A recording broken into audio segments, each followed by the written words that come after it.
చూసారుగా సభ్యులు వచ్చా చూపిస్తాం ఇవ్వండి. ఇంకా ఇది దారి అంటే మొత్తం మట్టి ఊడిపోయింది.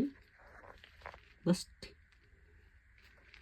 ఇంకా అడ కూడా కింద మొత్తం మట్టి ఊడిపోయింది. మామూలుగా ఇట్లా ఏం రాకుండా మాకు ఇట్లా ఇగో ఇక్కడ ఏమన్నా మొత్తం కుడిపోయింది. అసలు అక్కడ స్టార్టింగ్ ఇది వచ్చేసి వేస్తంబర్ గుడిలో ఉండే సెకండ్ పాయింట్.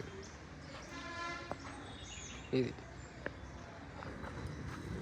ఇంకోటి వచ్చేసి రామప్పలో థర్డ్ పాయింట్ ఉంటుంది. ఈ లోపల ఉంటుంది. ఆ లోపల దర్వాజా ఇవన్నీ తర్వాత వీలు పెట్టినాయి. అప్పుడు ఏం లేకుండే అది కూడా ఇంత హైట్ ఉండేది, కాకపోతే మట్టి కూలి ఇంత